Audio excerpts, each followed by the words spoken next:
Tuesday morning outside a school in Maryland, and this story repeats itself over and over and over again across the country. A young girl's life changed forever. For what? For a video of her beating to go viral among the student body. It's senseless. But all over the country, almost daily, sometimes it's captured on video, sometimes it's not. What you're about to see is a common occurrence.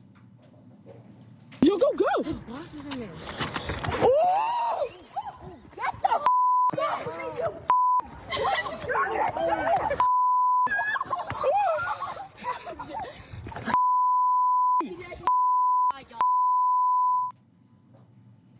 Beatings have become sport in America's schools. A note passed around, a form of entertainment. Now everything is recorded, so it's put on TikTok. It used to be that parents across the country sent their children into school expecting them to learn and grow.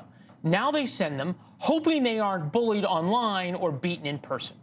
We reached out to the principal of the Maryland school where the beating occurred, didn't hear back. After another incident at the school earlier this year, the principal told concerned parents, and we are quoting, "We have trained diversity, equity, and inclusion liaisons who are meeting with identified students to hold restorative conferences and provide support and mentoring to those in need."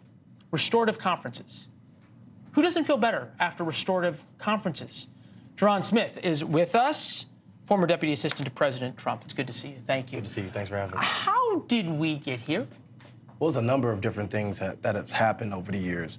One, when you're thinking about some of the children's parents that are committing some of these crimes, many households are broken.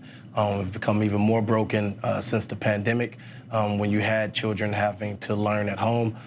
There's a lot of issues happening in the school system where you're not holding children accountable that do bad things, and so it incentivizes more bad behavior. And as a result, you see this type of reactions in the schools when there's no accountability at home and no accountabilities in school. Then you have things that are out of control. All right, so you're painting a picture, right? There's no accountability for street criminals, right? So these kids are getting a bad example at home because their parents are out looting or doing other bad things or dealing drugs. There's no accountability there. Therefore, their kids see no accountability. Therefore, the kids go to school and act in the way their parents do. Big problem with crime in D.C. I know you and I have talked about that. You've talked about that in the past. Mayor Bowser, who was the woman who shut down D.C. for Black Lives Matter, painted Black Lives Matter Plaza in front of the White House, she now says it's time to reverse course. Take a listen. We can't stop holding criminals accountable. We can't stop police from policing. We can't defund the police. We can't keep our court system shut down. We can't stop supervising kids. We can't divert them when they've committed a crime. We can't let children in the schools beat up teachers with no consequences. We got to get our ecosystem back in track. Well, I'm not shocked that she's saying that now because there's a lot of pressure from parents because in all of these communities, especially underserved communities, it's a small percentage of individuals that are doing all the crime. I've lived in one of those communities here in Washington, D.C., but when the crime got bad, I had to move my family to Maryland. But a lot of individuals don't have that opportunity to move. And I think that she has to also take accountability herself for a campaign that when the protests happened, there were very violent crimes that happened throughout the city.